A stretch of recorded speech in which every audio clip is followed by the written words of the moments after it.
Bryan Hawley versus Jacob Kory. I think we're jumping into game 3. It's tied 1 game apiece, right?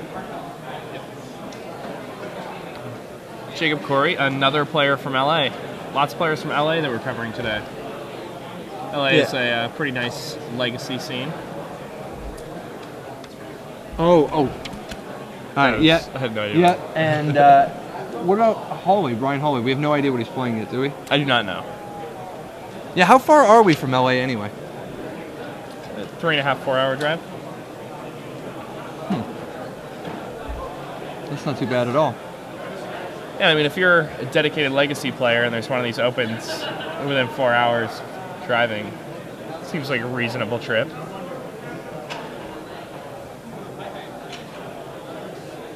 So, not sure who's going to be on the play yet. With only one player shuffling, I can't help but wonder if there's a mulligan taking effect here. Jacob Kory is definitely taking a mulligan. Alright, so Jacob's going to see if these 6 are keepable.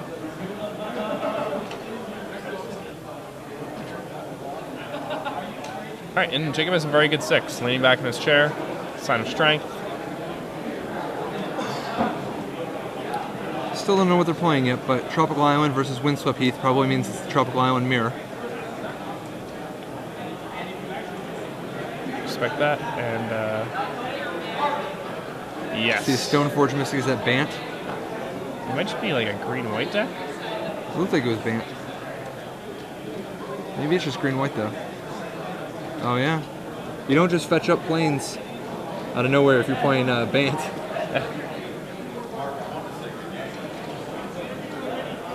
Alright, so Jacob Kory's going to play Mother of Runes.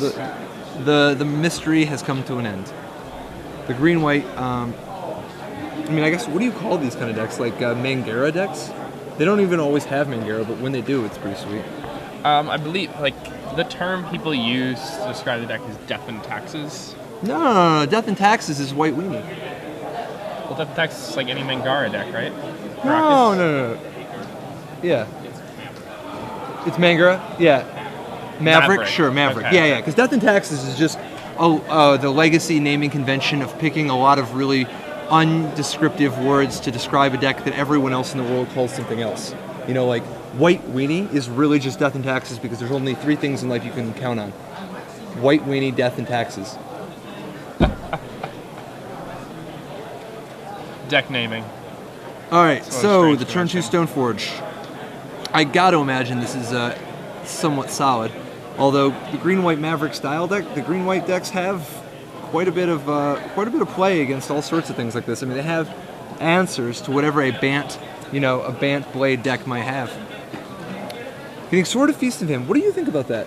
I definitely agree with Sword of Feast and Famine here over Batterskull, because Batterskull can't really attack past the Mother, and sticking the Sword of Feast and Famine makes it so that any like V-clicks or other like instant speed like flying effect things that Bryan has are going to be pretty powerful here. It also allows him to pass the turn, leaving open counter mana, and then he can just drop that into play, and it forces his opponent to leave the Mother untapped.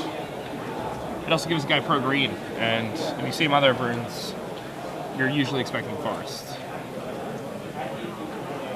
And this is game 3, so presumably they're already boarded. Not clear what all they have yet, but it does seem like flyers might turn out to be pretty important, just because a lot of the time it's hard to slug through these green-white decks. So Green Sun Zenith has retrieved Noble Hierarch, and it's now Kory's turn, with Mother of Runes, Noble Hierarch, Forest Plains, Horizon Canopy, facing 3 land, a Stoneforge Mystic, and a full grip from Hawley's Bant Blade deck, which he has a Sword of Feast and Famine in hand. Alright, Brainstorm is going to look for some way to deal with the Knight of the Reliquary that's on the stack for Jacob Kory. Knight of the Reliquary is so powerful in every format that fetch lands are legal. Very true. It's especially strong in Legacy, where it can be used to tutor up card advantage in the form of Horizon Canopy, Disruption in the form of Wasteland, and Maze of Ith, and Caracas, too. Caracas, yeah. Bazooka Ball got to the board. I mean, it does an awful lot for a 7/7 for 3. very good creature. Yeah. Did you know that Bryan Kibler didn't play Knight of the Reliquary once? Like, since it's been legal? I don't believe that. That's true. So, Brian Hawley does not find an answer to Knight of the Reliquary. At least not immediately, but... he does have Brainstorm. Yeah, he has Brainstorm. He also has a fetch land, so... there's a lot to be said for having Brainstorm and a fetch land. But the problem is you can't just rely on a plow. He's got Mother of Runes. Mm-hmm. I mean, things are getting a little out of hand here. Now, I haven't seen his deck list, but presumably he doesn't have business like Wrath of God. I always love Wrath of God in Legacy. Seriously, people underestimate it, and it's so good. I'm definitely a fan of 1 or 2 Wraths on my boards. And I mean, main deck, it's definitely a reasonable card. I think people don't realize in Legacy is that you can play a lot of 1-ofs main that might seem questionable to a lot of people. Absolutely. Because Brainstorm is so good. Yeah, I mean, you can shuffle it away, but you also have tons more looks for everything. You're jacing, you're pondering, you're preordaining, you're brainstorming, whatever it is you're doing. You're looking at a hell of a lot of cards. Yeah. You got a lot of free shuffles, and then if you have just really powerful 1-ofs that do something that offers some new dimension to your deck, you can find it enough of the time. I haven't listened to it yet, but I heard you had done an AJTV episode where you had talked about that a bit.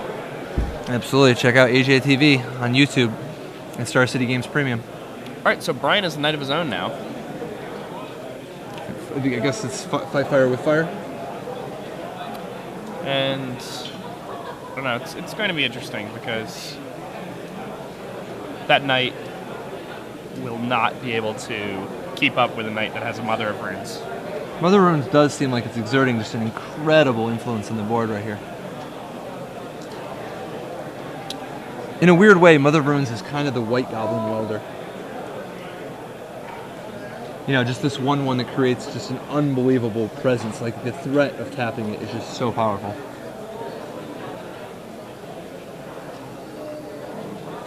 In a lot of ways, it's like the original Spellskite, but it takes multiple cards to kill it.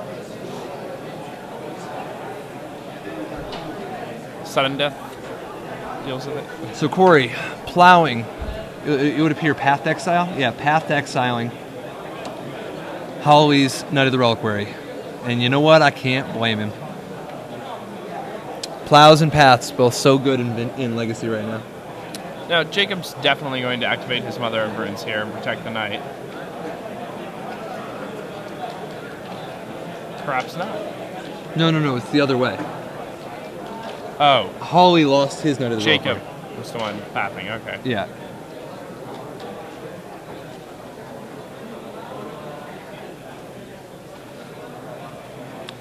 So now, if you're Hawley, do you consider sorting up your guy and just swinging with 1 mana open, threatening that if he uses his Mother of Runes to stop the sword hit, that you'll path his knight? Seems reasonable.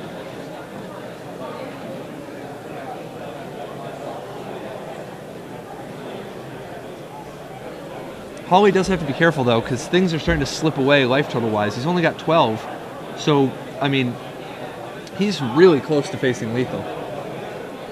His price is that low, even after getting a Knight Path. Or, you got Path, not Swords, never mind. Yeah, that's the Path to Exile, so valuable. Some Eternal experts consider Legacy to be obviously a 3-Path Exile format. You're just supposed to be playing 4 Plows and 3-Path Exiles. I think you can actually email questions to Tom Martell about this exact question, about this exact subject. So many insane plays with Tom Martell. Ask him about playing 7 Paths and Plows. So, Umezawa's Jitte coming down on Hawley's side. Definitely a powerful threat. Stoneforge, Noble Hierarch, Knight of the Reliquary, and Jitte, giving him some serious counterplay against this Mother of Runes, Kasali Pride Mage, Knight of the Reliquary, and Noble Hierarch. Now, the Pride Mage, combined with the Mother of Runes, makes it so that the equipment isn't doing anything in the short term, but Hawley definitely has to be careful that he doesn't fall into a spot where Mother can just make the Knight unblockable and it can just kill in 1 hit. Yeah, there's a lot of danger there. Who do you like from this position? I mean, they both have a knight, and they both have a hierarch, and then it's Pride Mage and Jitte on one side, and Stoneforge and Mother Runes on the other, but with Sword of Feast and Famine in hand. I think I like Bryan's position. You like Bryan? You like Bryan's position here? See, I actually think Kory's doing all right. Like, I just think that Mother Runes is just so brutal. Yeah, I mean, Kory is certainly ahead right now. Yeah, but I guess it's counting deck. You're saying you think that the Bant deck has better tools for yeah, even as the game like progresses, I think that it's close enough at this point in the game where he made it this long. Yeah, like he made it this long. It's getting better for him. Like yeah, his cards are more powerful. So we have Green Sun Zenith. A little too much glare to tell what he went and got. From the looks of it, it was probably just another knight, right? That's what I would expect. He paid 4.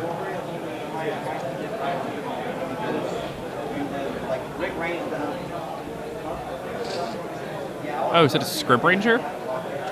Oh, it is a Scrib Ranger, just to use his knight twice now, or potentially use his Mother Runes. I've been beaten by Scrib Ranger a few times now. Yeah. Michael Jacob would be proud. That's Michael Jacob's favorite. Did the knight swing? No. There's no way the knight could have bashed. That had to be just searching.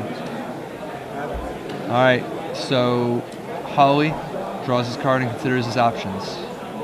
Alright, we're going to have to see... Yeah, the knight did just swing. Oh no, that's the Pride Mage. The Pride Mage just swung. And it's swinging for 4, so... Yeah. And Hawley, every day he's shuffling. It would appear that he's been learning this move from Bryan Cale, where he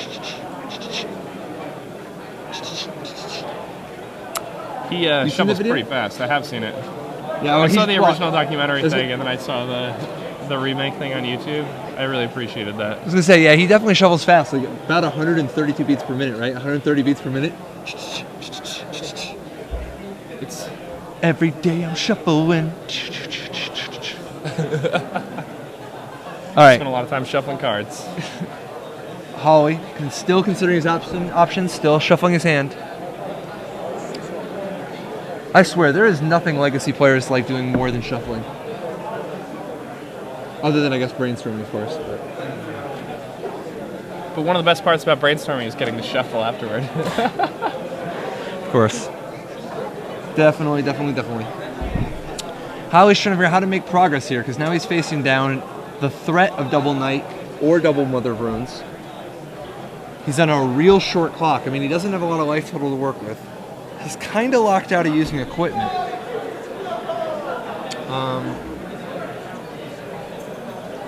I don't know what he has, but Bant doesn't seem like the type of deck. Like a Bant creature deck doesn't seem like the type of deck that's well equipped to fight a Mother of Runes. Alright, just going to go ahead and use his Wasteland on Horizon Canopy. Use this opportunity while his opponent has no other mana. He cannot sacrifice it to draw a card. I love the Green Sun Zenith and Jacob Kory's deck so much. Seems like... Okay, wait, we're getting to a moment of truth. Path to Exile on the Mother of Runes. Mother of Runes gains protection from white. Yeah. Now he's going to be able to equip the Jit, which will... get some counters. Yeah. And there's no mana. Wow, Kory didn't tap his Horizon Canopy for a colorless mana. I guess it wouldn't have mattered. You go into... No, because you got to equip. That's interesting.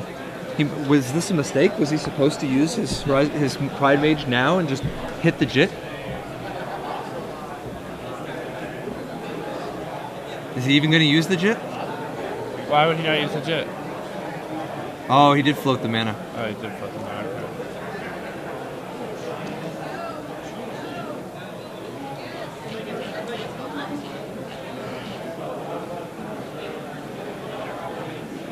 Wow. He's a mana short? This seems really weird how this all worked out. Yeah, I'm pretty confused. Huh. He just like pathed the Mother and then still... Like, he didn't beat the board with his... Yeah. Like,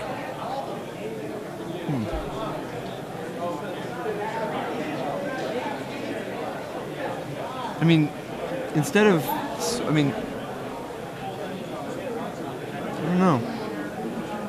I really don't know. Is that a Metamorph? Should kill the Jit.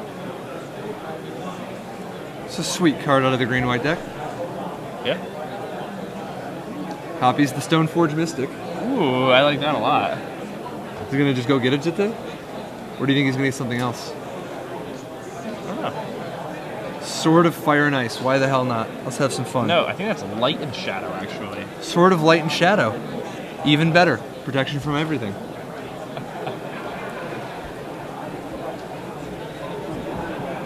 Legacy is freaking sweet.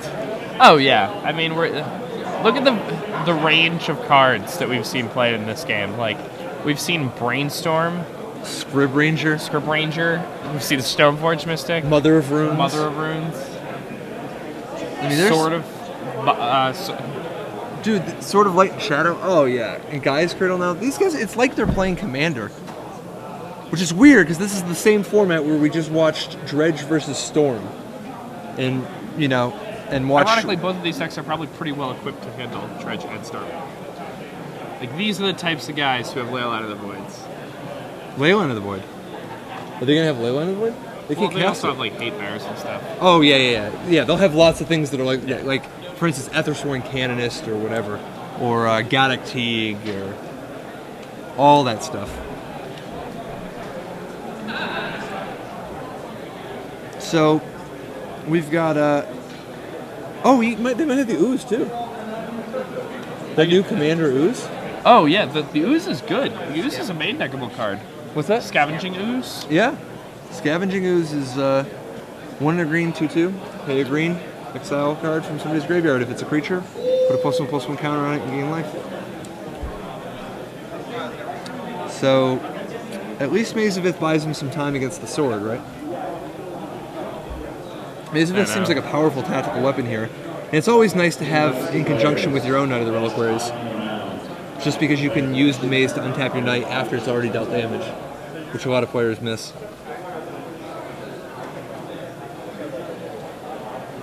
Yeah, I mean, one of the best plays from the junk decks that did well before Mental Misstep was around was the ability to maze with their own Knight and be able to apply, like, just wastelanding people into oblivion, you know? So, Hawley bought himself some time. Still not an awesome position, but I mean, he's definitely putting up a very, very, very good fight despite working through a Scrib Ranger, Mother of Runes, Knight of the Reliquary, and now Stoneforge Mystic with Sword of Light and Shadow.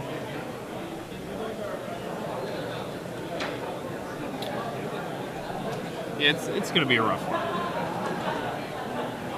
And this is part of the place where like Planeswalkers and Flyers come in, because like games of Limited, these games get bogged down sometimes, and if you have either a Flyer to go over the top, which obviously will be stopped by Scrib Ranger here, I guess, but if you have a Planeswalker just gaining an advantage every turn, like Elspeth or Jace, it's very powerful. So we have another Stoneforge Mystic. And now maybe the whole thing with the Sword of Feast and Famine was just a ploy to eat. Oh, that's tough. So he does not have Batterskull in his deck anymore. So he has no target at all. Huh. That's disappointing. Kory fetches up Wasteland. It's rid of the maze. You had your fun. The board is about to fall much further behind for Hawley.